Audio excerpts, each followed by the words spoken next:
Welcome to Wet and Worthy Woman. Not just a podcast, but a global revolution. A movement of women taking back the burned, silenced, suppressed, shamed, and forbidden parts of our feminine truth. You're here to heal the rebel woman way and take back all that you've been told not to be as a woman. Join me, Charlotte Little, founder of The Wild Femme, trauma survivor and liberation leader, to reclaim your ancient feminine codes from society, shame, and suppression as we have these juicy, rebellious conversations to set your soul free. Prepare to fuck yourself back to freedom, and welcome to the Wet and Worthy Woman Revolution.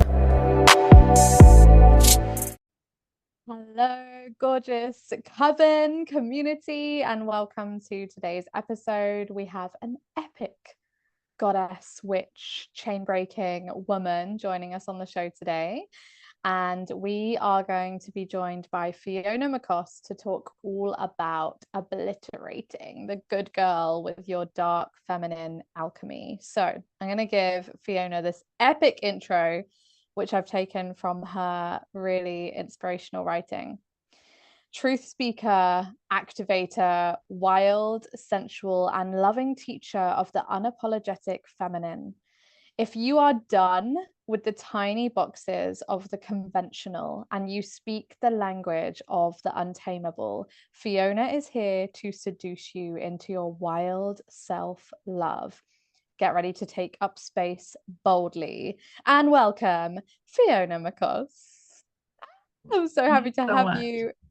Is there anything you want to add to that epicness? No, I love that. I feel like, yeah, that was great. I just had a little ego wash just then. I was like, oh wow.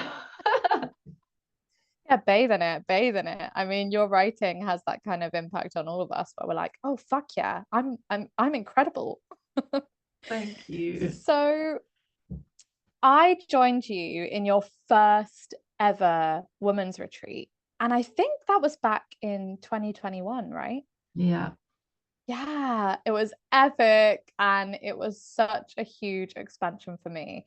And since then, I feel like your work has just expanded in the most epic, beautiful ways. And if anyone follows Fiona, you'll know about her Instagram grid full of like outrageously paradigm shifting, earth shaking, society breaking quotes and impactful words that you share. And today we're bringing in some of that medicine. We're bringing in the medicine of the dark, the wild, the erotic, feminine, to alchemize these cages and these boxes that women have been put in for centuries, since the witch trials and beyond. And I just want to also acknowledge the privilege that Fiona and I have. We're both here in the UK, and we can talk about this subject safely. We can talk about the erotic feminine. We can talk about sexuality. And I really want to acknowledge our privilege to do that today, and that we can do that in such a safe and accepted way. And we're going to go hopefully deep and juicy into those subjects and acknowledge our privilege and use it to make a change. So I want to welcome first your experience, because to me, if anyone's met Fiona or felt Fiona's energy, it's hard to imagine that you were ever playing by any sort of rules. So, how was your experience of breaking out of those chains and those boxes that you felt that society, conditioning, and the patriarchy puts us in as women? What's your experience of kind of coming into this wild, unapologetic feminine that you embody now?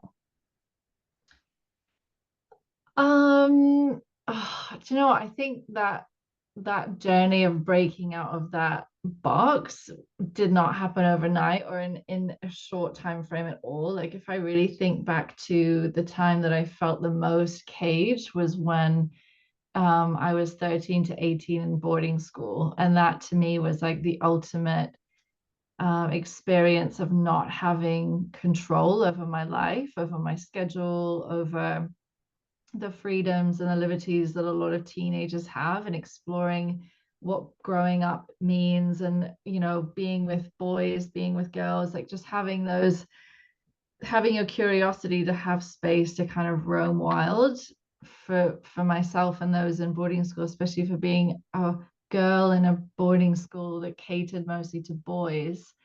I definitely experienced this just huge feeling of having, like, just this huge feeling of powerlessness. And then that manifested in an eating disorder, of just a feeling like I had to take control over a part of my life. And then, you know, that happened, and then shifted, went into went into university, had the most epic time, rebelled so far from the system that I'd just been in for the 5 years, and found this kind of like underworld, underground, true, authentic expression. Then fast forward, I was in London, and I kind of found myself in a similar situation, but I had actually chosen and put myself into this relationship where I became quite emotionally manipulated by this guy. And it was kind of like, this is all in retrospect, like I didn't have the awareness at the time to understand that this was going on. I was more pointing the finger at this person, being like, you're caging me, it's your fault. And actually, looking back on it now with the awareness that I have, it's like, no, I was actually complicit in being a part of that relationship myself, and allowing myself to have my liberties taken away from me. So I feel like I've had lots of different, like, doses of the caging, and it's affected me in many different ways. But I would say it was when I kind of woke up from that relationship in which I felt like my truth didn't have space to kind of survive in that life that we'd created together. And so I kind of ended up living this like split personality life. Like I'd be this, you know, I was working in London, I'd commute back to this commuter town we live in, and I'd be this like party girl, wild, I was smoking, staying out all night. And then I would kind of like retreat back into my shell as I would get on the train back to this relationship that I hated. And it was like I felt such a split in myself. And yeah, one day, well, not one day, it was over obviously some time, but I woke up and I was like, what the actual fuck am I doing? Like, what the fuck is this life? Like, how am I 25 and I have a mortgage and I have the guy and I have a good salary and I'm in a corporate, but I'm so fucking miserable. I'm living this like split life. And it was because I'd caged myself through thinking this is what I should have. This is the life that I should be living, with all of these expectations. And I was like, I'm so fucking unhappy. And my eating disorder came back, but I wasn't eating. It just sort of eating as much as I got addicted to exercise. So I was like trying to control different parts of my life in so many different ways because I felt so out of control in that relationship. So it's kind of like that boarding school all over again, repeating itself, but just in a different mask, in a different flavor. And so yeah, it really took like some stern words with myself, and actually like a big dose of truth serum to be like, what the fuck? Like, what do you actually want? And I didn't know what I wanted. I just knew that I needed to get out. And yeah, after a series of events, I ended up quitting my job, was going to move to Australia, traveled around Asia, ended up meeting my partner, who's still, you know, who's my life partner now. And it was like my life just turned completely, yeah, upside down in the best way. And that was kind of, that was like the most pivotal cage breaking experience, I would say. Is like that, my Saturn return years, when I was like, fuck this old life, I'm leaving, I'm stepping into the wild unknown, I've got fucking no idea what's on the other side. And yeah. Thank you so much for bringing that vulnerable truth, and also for bringing the radical responsibility piece, because when we're talking about this topic today, we are responsible as women for breaking ourselves free. We can't just point the finger at like society and patriarchy and say that they're caging us, because we're choosing to play by their rules. And of course, again, that's coming from a place of privilege where we are in a culture here in the UK where we do have a lot of freedom as women. Some women listening to this podcast right now won't have that same freedom. They will have to play by some rules to keep themselves safe. But if you've got the freedom and the space to choose a different life where we can liberate ourselves, then we've got to take responsibility as women and choose a different path and write our own fucking rule book and stop accepting the cages and the rules and the things that we've been given, and actually take that radical responsibility like you did in that relationship. But sometimes it's hard to see that we actually have another choice, especially when it's not just in your relationship, but it's also in wider society, like that we're not necessarily encouraged to use that no or to say yes to ourselves. So that's almost like the wild woman in herself is just the woman that fucking says yes to herself and no to someone else's rules. Yeah. Yeah. I always say it's like we always have the key to the cage that we want to break out of. Yeah. But it's like we just need to remember that. And a lot of that obviously comes in hindsight and in like that kind of retrospective perspective, like looking back at shit, okay. And so much of it to do is like having an understanding of our shadow and our limiting beliefs and these behaviors that we play out. And until we see them, we're just gonna keep getting stuck in the same patterns, in the same situations. So at that time I didn't have the awareness, which is why I stayed stuck in it for so long.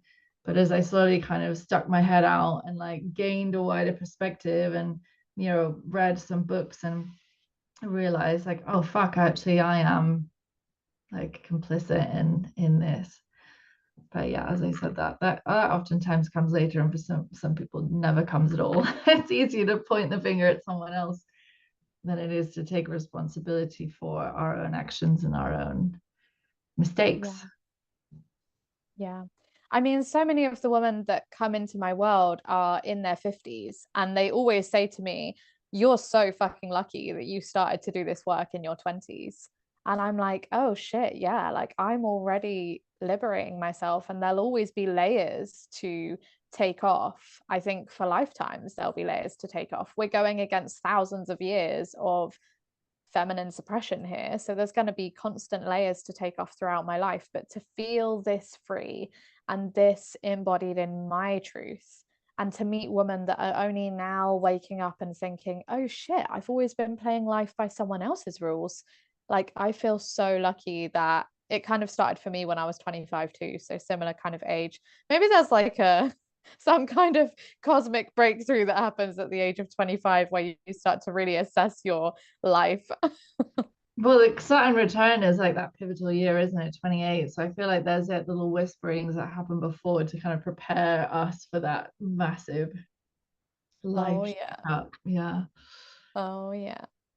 And you talk a lot online right now, which I'm like drinking the fuck up about your posts right now, about reclaiming the holy as the erotic and rewriting the church as like your own pussy, and talking a lot to this religious kind of conditioning that society has received in general.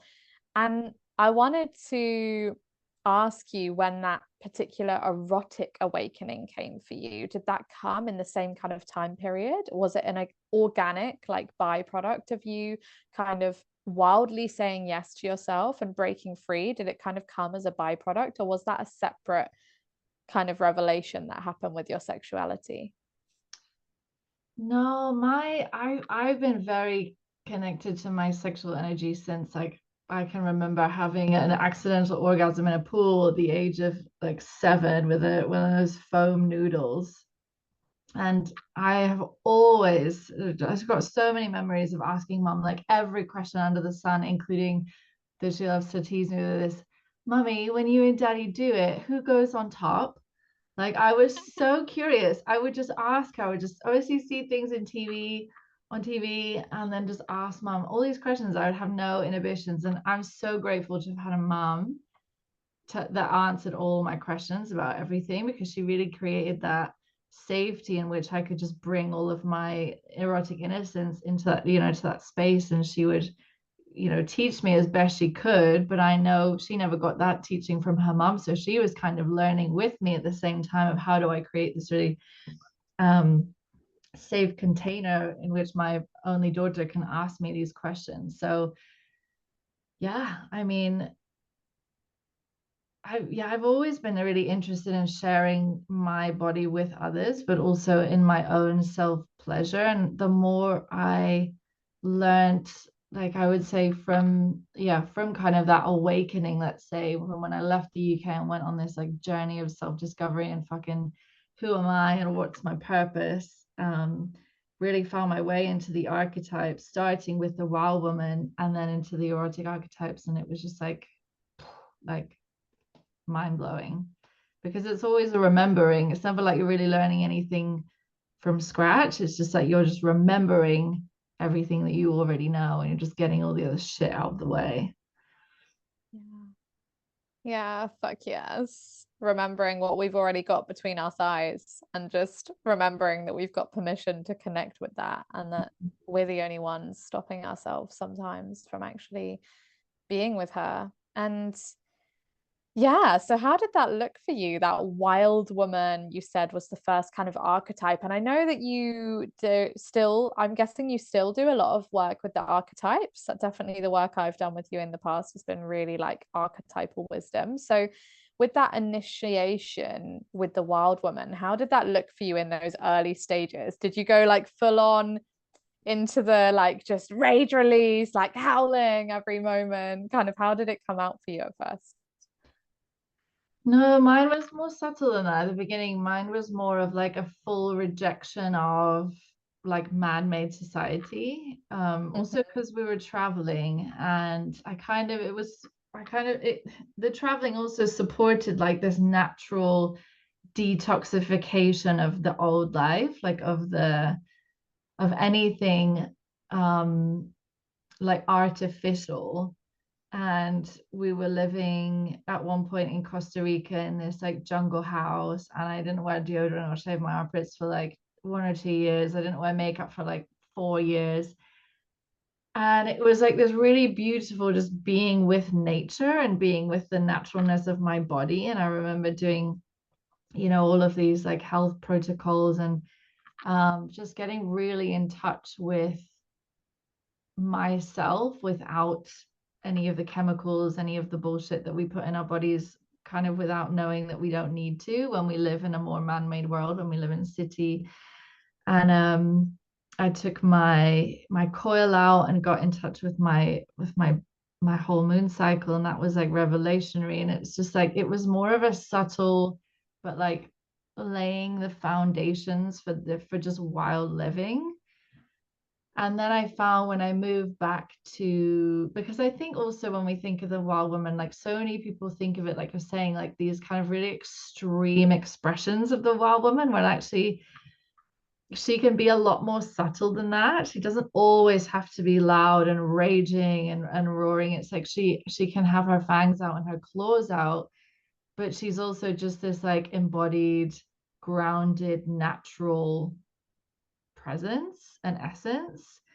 And sometimes, you know, I always joke as well that if you put like wild woman into Pinterest, you always see these like beautiful, slim women running down the beach with barefoot with like bohemian dresses on. And it's like, why do we always have to think that the archetypes have like one look? And if you don't fit into that look, then you haven't met your wild woman, or you're not a wild woman yet because you're this size or because you live in a city. It's like it doesn't fucking matter where you live or what you look like or how big you are, how old you are.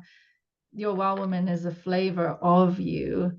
And for some, maybe all you need to do is just go and like lie on the earth and then your wild woman comes. Maybe some you need to fucking punch a pillow until the howls come out, or maybe some it's just like really learning your moon cycle. It really, like, she can speak to you through many different ways, but I think so much of what happens with her is she's calling to us always when we're living in these artificial ways, and we don't hear her because we're so disembodied. But it's like as soon as we can find the practices that work for us that bring us back into our body, we can connect with our wild woman so much easier than that.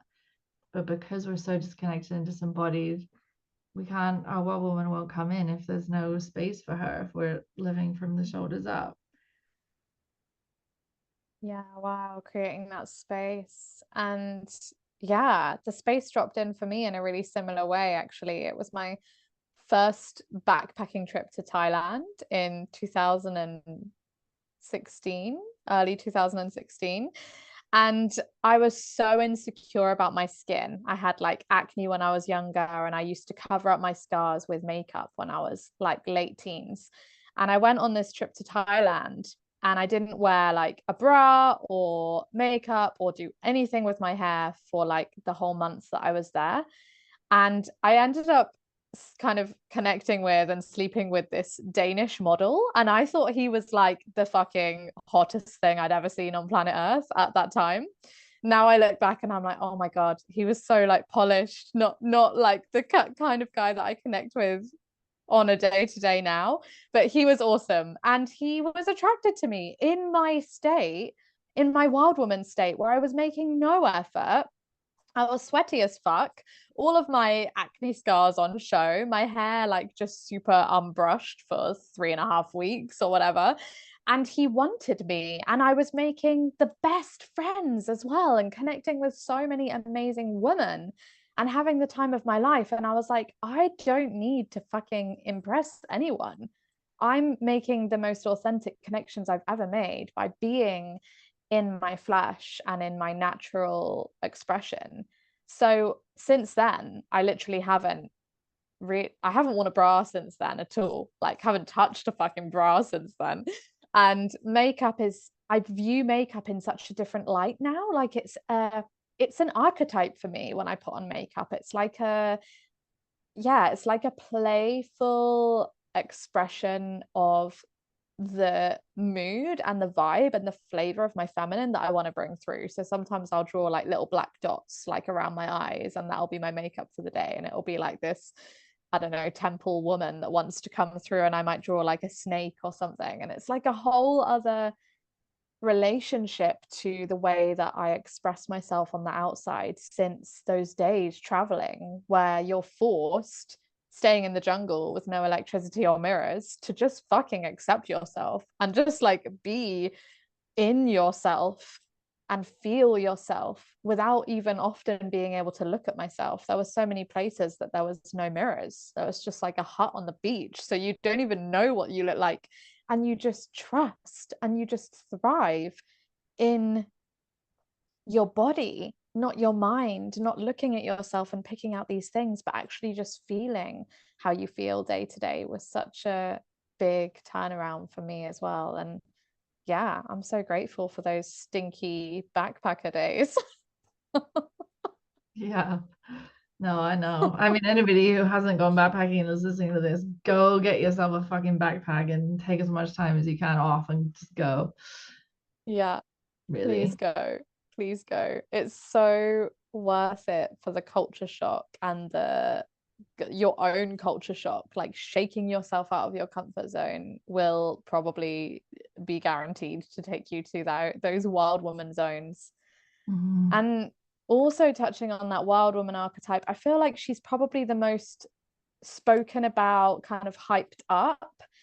And we're going to go into the dark feminine in a minute as well, and that kind of femme fatale movement that came up and what the true dark feminine really is. But speaking to the true wild woman, I often say to my group containers, like the wild woman isn't just growing out your armpit hair and getting a few tattoos, or like stop wearing makeup and a bra and calling yourself a wild woman. Like the wild woman, she fucking knows her blood. She connects with her nectar. She's in her body. She's in her inner nature. She's in her inner wildness, which to me is like those inner seasons, all of the flavors, the full spectrum of ourselves as women. So yeah, the true wild woman, like how does she come out in you these days? That true primal wild woman within you. How does she kind of want to express herself these days? I mean, the same as kind of what I said before, but maybe just less extreme, because I think when we come back from an experience like traveling or where you know, we've sometimes moved so far on the other end of the spectrum that sometimes there needs to be this like rebalancing and reharmonizing, and almost there can be this like reverse culture shock when we come back to, say, living back in the West or living back in a city, or, you know, coming back to work.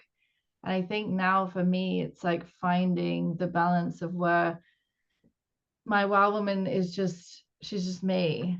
She doesn't need to look any kind of way. You know, it's like I live my work, my life through my cycle. I go to bed when I want, I eat when I want, I fuck when I want. Like I'm driven by this like primal pulse of just desire. And it doesn't need to look fancy. You know, yeah, I can wear makeup one day, yeah, I don't. If I forget to shave my armpits, it's never about what she looks like. And I think to me, yeah, now she's less about how do I connect to my well woman every day, but just knowing that she's always there, because there's no going back to how it was. Um, but also kind of acknowledging that the more I'm in my body, the more she's present. And that's something, you know, running a business, or sometimes I can still get quite stuck in patterns of like, I'm obsessed with my work, so I'll like overwork, and I love to give. And my well woman's like, hey bitch, get the fuck out of the chair and do some moving. Like, and I'm like, all right, my back hurts. Okay, let's see. All right, I'm gonna move and put on some music and dance. But it's a lot more, it's a lot less. I don't know, when the archetypes are so deeply integrated, it's so much more subtle. Mm. Yeah, I love that. Thanks for the reminder. And I really particularly like that aesthetic piece being removed around the sacred slut or the slut, the temple whore, like those kind of archetypes. I just want to remind everyone that the slut, the whore, the sexuality, the erotic feminine for me as well is just like take the aesthetic away and it lives in that desire-led, pleasure-led, body-led kind of way of living. And I want to get into the dark, delicious feminine and clear up a bit of like reputation falseness around who she is, because the dark feminine is someone that you talk to quite a lot and has been really medicinal for me to work with as well. And recently, you know, we've had these real trends around femme fatale, and I feel like the dark femme kind of got this image of being this woman who can manipulate with her sex, or who can project her anger just out everywhere, just like saying whatever she wants. And especially as we're talking on that subject of like obliterating the good girl today, we're still embodying our softness and our groundedness and our wisdom in these archetypes. And I think sometimes, like when I see myself even first step into these archetypes, I'm like, oh yeah, I'm in my dark feminine, so I'm just going to express my rage. But actually, there's a containment in the archetypes as well. There's a healthy like containment of what's safe. Is the environment safe? Do I need to ask consent for people around me to actually release my rage? There's like this wild dark feminine. She's not just running around all over the place like doing what the fuck she wants necessarily. So can we speak to the true dark feminine, that dark delicious feminine side of all of us that's within all of us, and who is she for you, the dark feminine? Oh, I mean, I feel like the dark feminine as well is so misunderstood, because, you know, like the wild woman as well, she's so nuanced, but essentially she's just like this primordial, primal, like pulse within all women. And it's less about what we can see and what we can know of her, but what we can feel of her. And she's so taboo because she's so misunderstood, and she's been seen through just the eyes of the patriarchy. She's been seen through the eyes of the church. She's been seen through the lens of the male gaze. She's been projected through male sexuality. She's been, you know, she's kind of been created as one character, and actually it's an energy, less a look, less a character, even less an archetype, because she has many flavors, many expressions to her. And but all most of what we know of her, of this energy, is, as you say, this kind of chaotic, uncontained, manipulative, like demoness, is kind of how she's seen. And you know, those are all shadows of her expression. And so much of what people misunderstand is that shadow and dark are the same when they're not. You know, the shadow is the repressed, the all of the pieces, the desires, the behaviors that we don't want to look at or don't want to admit, or that we are like riddled with shame, that we just shove into the naughty corner because we don't want to admit that we feel them. And then they fester and become these really distorted, dangerous, harmful projections or behaviors that are misunderstood in women as the dark feminine, when actually they're just unintegrated shadows of the dark feminine. But there's also this like um craving for the exotic dark feminine.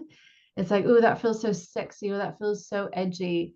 And a lot of women can kind of tap into that essence easily, but it's not true because they're just performing, and it's not actually grounded in any kind of embodied truth. And so when she goes out into the world or plays with a partner, or even within her friendship group, she can cause a lot of harm and a lot of damage because she doesn't really know how to be in her energy. She's just fucking, it's just messy. And the dark feminine is, you know, she's transformative, she's the rebirth, she's the void, she's also like the dark mother, you know, the fertility. She can be the slut, she can be the wild woman, she can be so many different you know, flavors and faces, that we love to just like put her in one box. Like we love to put every fucking thing in one box, all women in one box. And so people just think of, oh, the dark feminine, like she's a woman.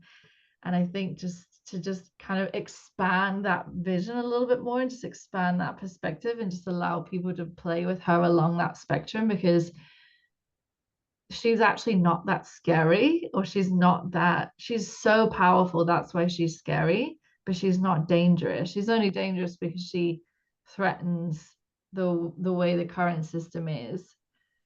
But essentially you can literally connect with your dark feminine by connecting to your body, by connecting to your womb, by connecting to the forbidden parts of you, your cunt, your pussy, your anus, all the deep, dirty, messy, bloody, pleasure-filled centers of your body. Those are all portals to your dark feminine. So no wonder we've been told to stay away from those places, to share those places only with no one, with your husband, if that at all.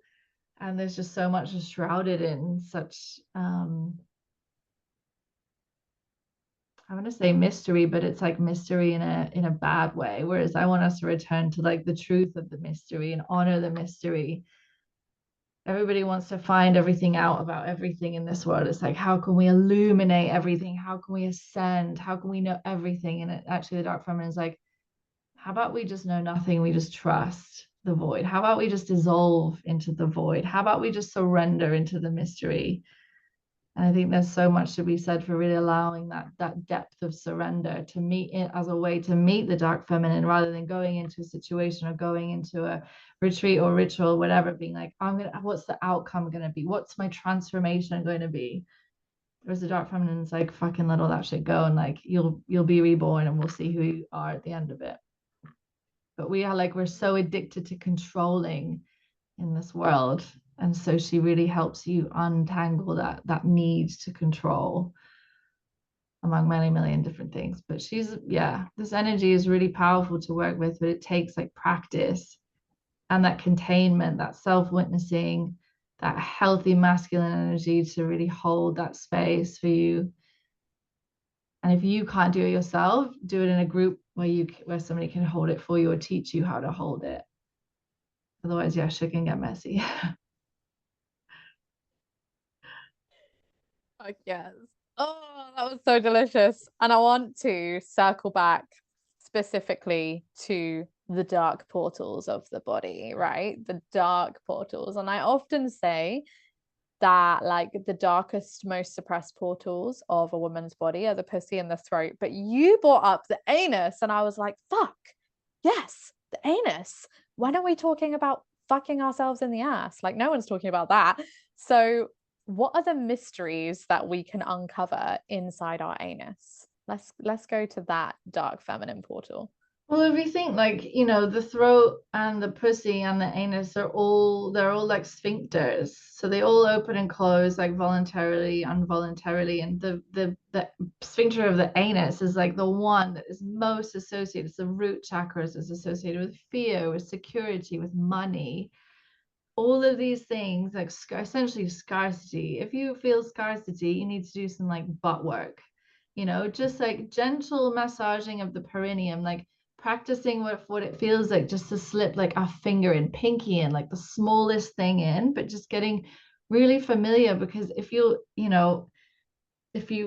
feel in your body now, whoever's listening to this, just like breathe down into your root, like into your anus, and see if you can like soften your root, and see if you could just bring in a practice of just feeling the tissue around. Is you'll probably find most people it's so hard, it's so tough.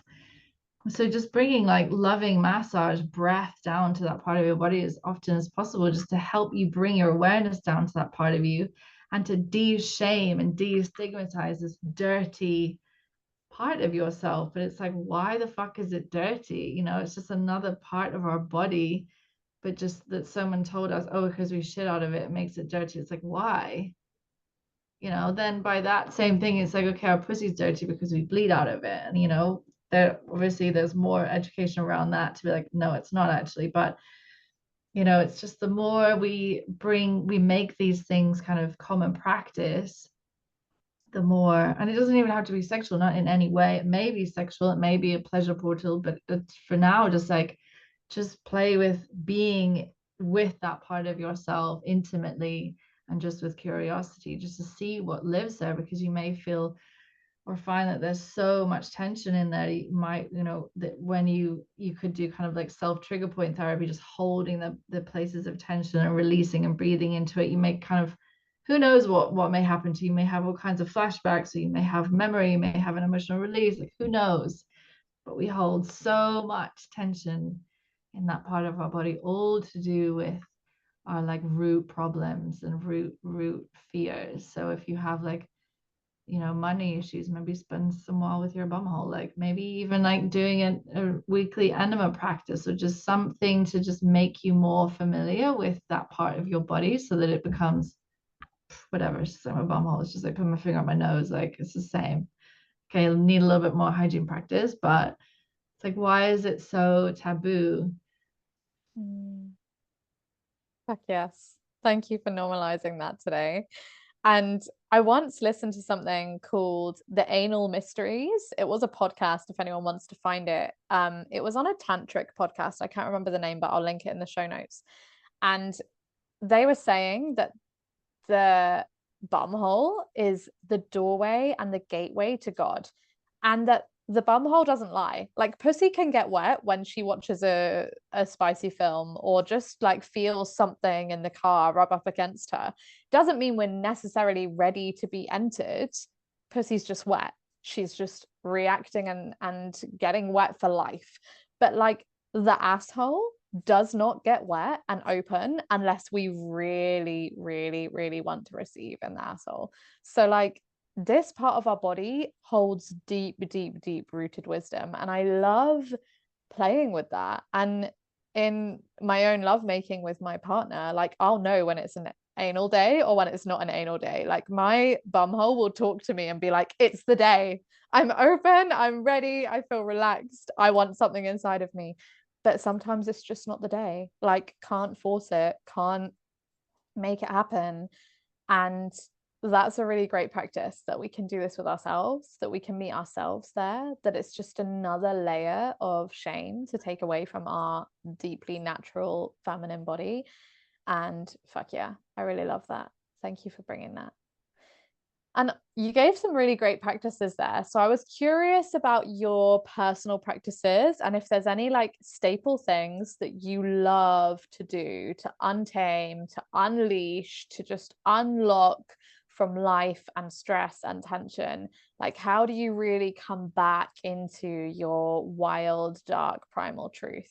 Are there any practices that you do at home or out in nature that we can share with the community? Do you know what? I don't really do anything like special because I always say to, to everyone, like, do what works for you and don't make it complicated because you won't do it. So mine are just super basic, like just embodiment practices, getting on my hands and knees, sounding, moving, touching, breathing. Like that is like number one. Everybody can do that. Like get on the floor, or even standing or even sitting, like just make the time to do it. But I love also doing like the TRE practices. I have like a gazillion like emotional release playlists that I just, have a session with when I'm feeling stuck and stagnant. I love like booty shaking just to get the tension out. If I've been sat for ages, I'll just put on like 3 songs back to back, like tribal drumming music, and just like shake my hips as fast as I can, just to really feel that flesh moving and just feel the tension like dissolving. um and eating, I think like eating intentionally and mindfully is actually a really powerful practice just to ground us and be in our bodies. We spend so much time eating so unconsciously and mindlessly that actually the most simple way to ground is to put food inside, like food from the earth inside your body. And take your lunch outside, even just like being in nature, eating. It can be so simple. I just think I kind of want to like myth bust a lot of the shit that we see in kind of our world, where like everything has to be so ritualistic, and you need like a million tools to do this one thing. You need like 3 hours in a quiet space and the candles lit. And I'm like, babes, no, like not everybody has the time to do that or the desire to do that, but it's like just little and often, just like sprinkling in little embodiment practices. Like I always wear one of my favorite smells. It's really like it's like a oud, and so it's very like musky and sensual and strong. I can smell it on myself for like 8 hours. So just little things like that that can just like bring you into yourself, to just remember, oh, I'm more than just my fucking brain. Like I'm my body. Like that's actually where my center of gravity is, like my pussy, my pelvis, my root, not a brain walking around with a body attached to it.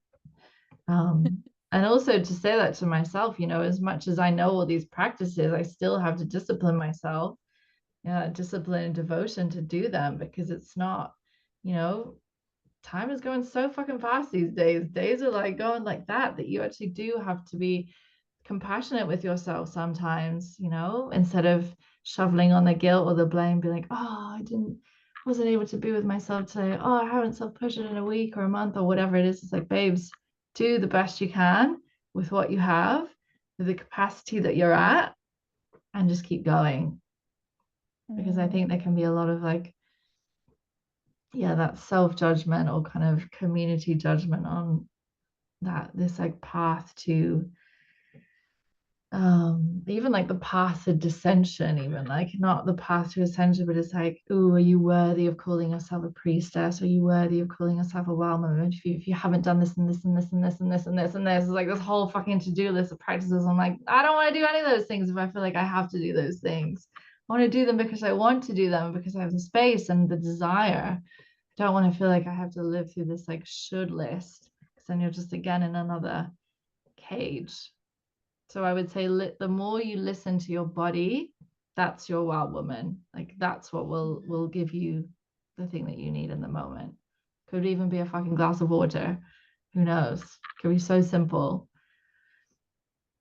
Yeah, thank you. There's so much pressure. There's so much pressure to do the things. And recently I was at a festival, a really cool festival full of like loads of spiritual things. And there was an ecstatic dance, and one of my clients was there. And I saw her in the crowd, and we had a wave. And then later on, I saw her like on the ground crying. And I just went over to check in, see how she was doing. And she said, everyone else is having such a great time at this ceremony, and I just hate it. And like, I'm not doing it right. I'm not doing it right. I'm not feeling the ceremony that everyone's feeling. I'm not having this like divine spiritual time that everyone's having. And I was like, babe, you're the fucking ceremony, not this place. Like, you are the fucking ceremony. You are the ritual. And I think that's what we need to remember. Every time we externalize our power into the practice, it's again, like you said, putting us in another cage, putting us in another rule book. And I found this so much with spirituality when I first started kind of walking a bit more of a conscious path, whatever you want to call that. But it was like really keeping me in this good girl box of like, have you done your journaling? Have you meditated? Have you been still today? If you're not being still, then you can't connect to the like divine. And I'm like, well, I want to fucking dance my way to the divine, or fuck my way to the divine. I don't want to just sit here in stillness all the time. So there's still rules in these practices, and we have to, like you said, just keep coming back to what the body wants moment to moment.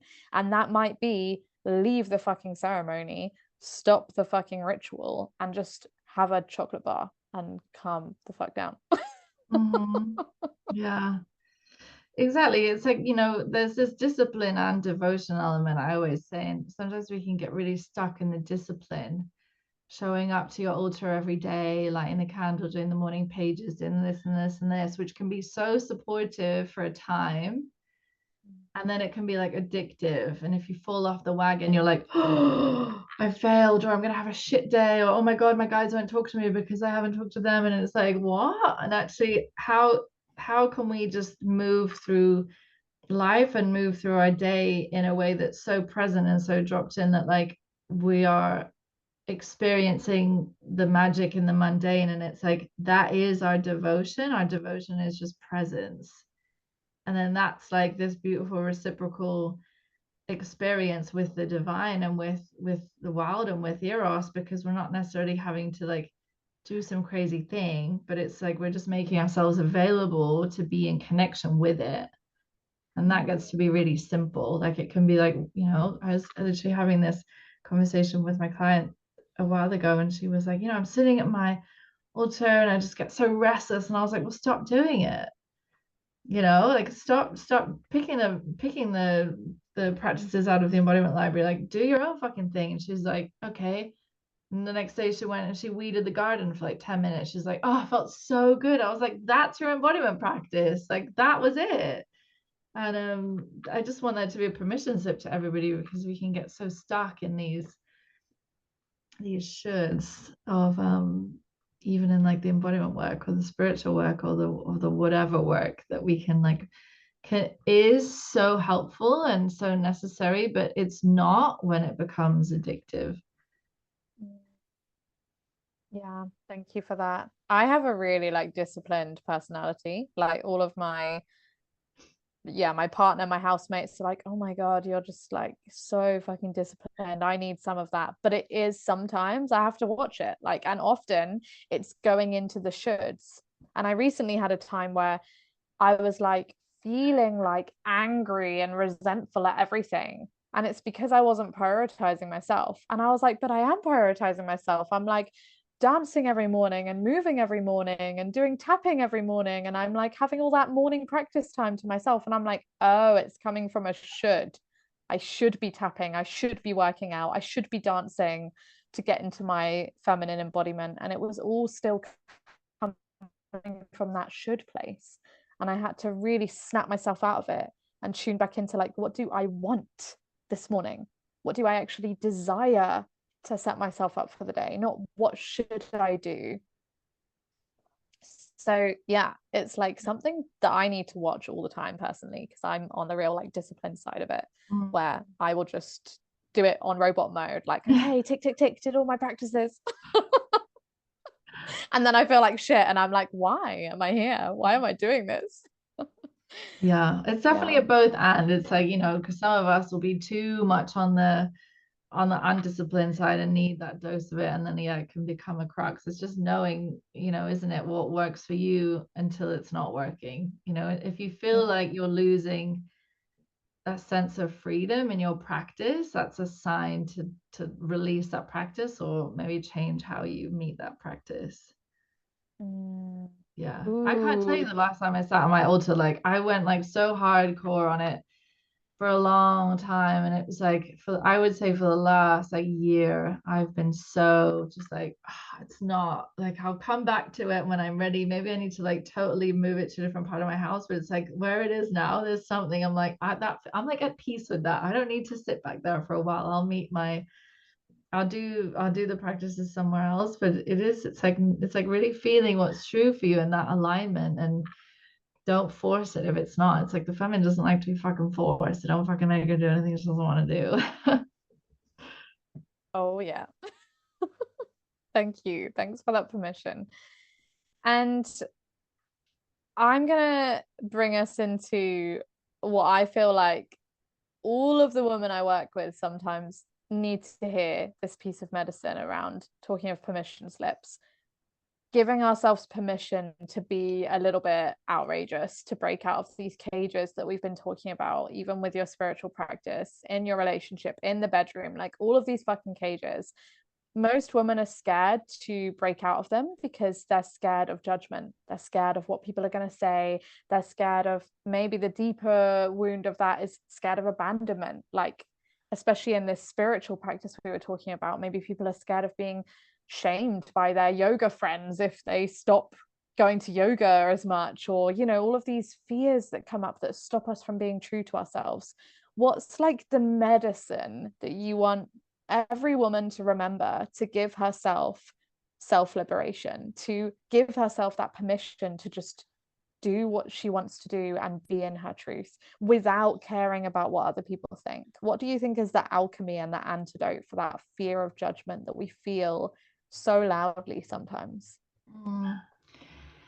I mean, I think like firstly we have to start with really looking at the shadow of the good girl, and it's like it's less so much of getting rid of her, but more of really sitting with her and understanding what she needs. And it's usually these like unmet needs from childhood where she's there by then like externalized her needing and validation from to an authority figure, and so she lacks that sense of embodied power within herself. And so oftentimes we need to really sit with that younger part of ourselves and be like, wow, like little me, I'm so sorry that you didn't get that praise when you were younger, or you weren't seen by your dad, or you weren't acknowledged by your teacher, so you had to keep trying, or you had to keep proving yourself, or so you had to keep externalizing that sense of self to be seen and to feel validated and accepted in this world.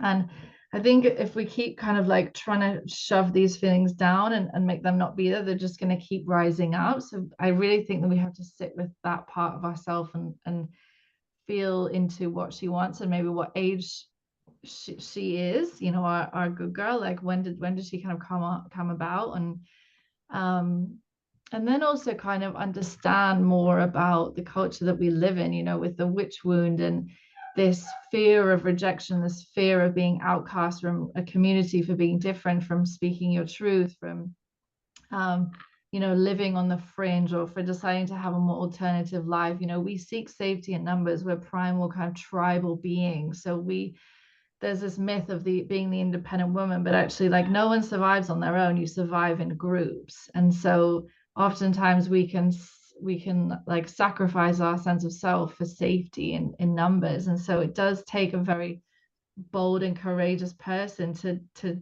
leave that safety net and go alone for a little bit, because you trust, no, my sense of self is actually more important than sacrificing that false sense of self just to be with these people. And so sometimes I'm sure it's happened to you as well. Like everybody that I know who's been through this big awakening has had to go through layers of like shedding friends, relatives, people who aren't in alignment with who they are. And oftentimes that can be so painful because you're leaving this like safety net of people that have maybe been with you your whole life.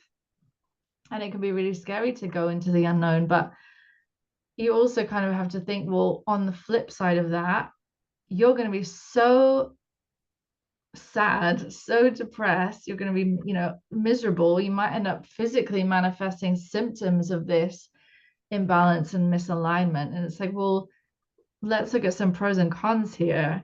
And sometimes you do kind of have to give yourself like a little like spank on the ass to be like, babes, like this is serious. Like you have to actually just leave. You have to just go. And I think that alchemy is kind of, yeah, the both in seeing those wounded parts of yourselves and the part that kind of really wants to be acknowledged, but also seeing I don't use this word lightly, but it's the only word I can think of now, like the toxicity that can sometimes exist in groups where you can be a threat to the group safety by being different, because it's like your difference might infect the minds of everyone else, and then that one person who feels insecure will be left behind if everybody follows that person. So it's easier to blame the finger on that different person, the black sheep, and make them leave than you risking losing the safety of your group. So it's like it can be very complex and very like sticky with groups of people. But I just think that so many people probably listening to this podcast, following you or I, are already kind of black sheeps. They're already in touch with their wild woman, that how painful it feels to sacrifice your truth for somebody else's like um like comfortability. And sometimes it is really fucking painful leaving those spaces, and like you don't know who you're going to meet, but you will always meet other people. There's so many more people like you. I think some people always feel like they're alone, but they're not alone. There's so many fucking weirdos, freaks, witches, wild women, crazies out there. But when you live in this little fucking bubble of samies, of like normies, you're not going to meet them. You kind of do have to be the one to go and, be adventurous and follow that fire in you that's burning, being like, there's more here. Like there's more. There isn't a group in which I'll fit in. And it's not necessarily about like fitting in and sacrificing yourself in a new group, but it's like fitting in and finding like your people. Yeah. Fuck yes, thank you. It's painful, like that we grieve the old us when we go on this journey.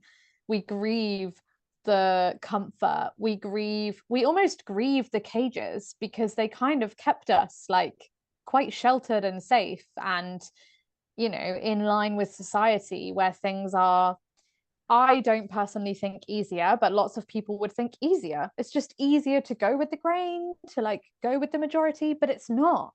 It turns out at some point in your journey, at some point, it becomes easier to fucking break out and be the rebel and be the black sheep than it is to stay in the heavy discomfort of like being unauthentic to yourself.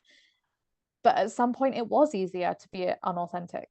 And I think it gets to a breaking point where you're like, oh, this is no longer the easy route anymore. To pretend to be normal, to pretend to play by the rules, like this is no longer the easy option. Actually, the easy option is a bit lonely at first. The easier option is a bit, I guess, I don't know, like different. And I feel like I used to kind of play victim to that. I remember when I left a couple of relationships ago, I left a great partner and I was with him for 5 years and we were really happy and we were building a house and we owned land and I was going to make like a retreat space and it was going to be epic and all of these things. And I really was like, oh, but he doesn't see me, like all of my erotic, sexual, wild, dark, whatever, the more forbidden, taboo flavors of myself as a woman was triggering him. He just wanted me to kind of come home and watch Netflix. And if I wanted to dance for the evening, he felt left behind. If I wanted to go out with my tribe for the evening, he felt really suffocating and would hold on really tightly. And again, I take responsibility that I kind of let myself play small to keep him comfortable. And it got to a point when I left him where I was like, oh, this path is so lonely. Choosing myself is so lonely because I have to let go of these great relationships. But the partner that I'm with now, that I met afterwards, is so much more aligned. And when I'm in those wild, witchy expressions of myself, he's like, give me fucking more. Give me more. I want more. And like, I would much rather risk being alone for a few years to meet people like that want that part of me than pretend that I'm okay with rejecting a part of myself. Because like you said, that plays out also in physical manifestations. I was having crazy like endometriosis pain every single month. My womb was like screaming. And now I only feel that pain like a couple times a year. And it used to be every month. And it was like my womb felt caged. She was like, fuck this. I'm like gonna fucking scream at you every month until you go. And yeah, our body will tell us when it's the time to break free. Yeah, I love that. And it's like nothing, it's called the comfort zone for a reason. It's comfortable. Of course, leaving the comfort zone is going to be highly uncomfortable. This is, the medicine of the dark feminine. It's like finding comfort in the void, like finding comfort in the pain, finding comfort in the unknown. And so, of course, it's easier to avoid all of those places, to avoid the pain, to avoid change. But that's the medicine of the dark feminine. And I think that's why she's so misunderstood and so like disembodied and unfamiliar, because so many people would rather not go there and would rather not actually taste the medicine that she has to hold. And so the repression of all of that is why it comes out in all of the distortion that we see. All of these like stuck women in their experiences and afraid to change. Yeah, thank you. Thanks for that medicine. Oh, okay. I'm going to move us towards wrapping up, although I could go for hours more. But I'm curious to begin wrapping up. There was an intuitive question coming through, which is like, I just wanted to play with what would her medicine taste like? What would the like wild, forbidden, feminine medicine taste like? In my head, it's like a bitter red wine. It's like, it's so good and it's so naughty, but it also like burns a bit the back of your throat. But like, what would that medicine, what do you think that is? What is that medicine that she gives us? I kind of instinctively thought like a kind of pomegranate like nectar, like a kind of honeyed, sweet red medicine. That's kind of what I like, kind of saw the pomegranate. That's what I thought. It sounds yummy. I'd take it. I would fucking take it. Pomegranate and honey. I mean, come on. Yes. The devil's fruit was like the sweetness of honey just to lure you into that devilish taste. Mhm. Oh, beautiful. And the final question I have for you is what do you wish every woman could remember about herself? It's a big question. Ah, I just wish that we would all remember that we have everything that we need, that actually we don't need anything outside of ourselves. We just need to remember how to journey within and remember it, like remember it. Yeah, I think that remembering would stop a lot of the suffering and that externalized projecting of our needs onto men, onto providers, onto other people. It's like actually we can hold ourselves, we can have ourselves, we can be with ourselves, and that we don't need to keep seeking out. Potent. Fuck yes, that was a nice final drop of pomegranate and honey juice right there. So Fiona, how can we find you? How can women work with you right now? Have you got anything juicy coming up that you want to share with us? Come find me on Instagram. That's where I usually jam. I actually have a retreat coming up in Bali on the 1st of October called Sacred Serpent, which I'm so excited about. A week-long journey with the dark feminine into our sacred sexuality and erotic empowerment. And then next year I'll be reopening doors to my wild feminine facilitator training. So yeah, we're in for some juicy months. And I'm really excited. Really excited. But thank you so much for having me. This has been such an amazing conversation. And yeah, I love your energy and your fire and everything that you're bringing to your community as well. Thank you. Thanks for being a part of my journey and for being one of my teachers on the way to, yeah, leading my own community. It's been such an honor to have you and host you and hold this container with you and bring this medicine. I love talking about pomegranate juice and anuses with you anytime. Anytime. I'll leave all the links to everything Fiona does below. Definitely go and get on her Instagram just for a taste of the work that Fiona does. And I can't recommend it enough. It's so juicy and delicious and self-liberating. So thanks for being here with us today, gorgeous goddess and community. And we'll see you very soon.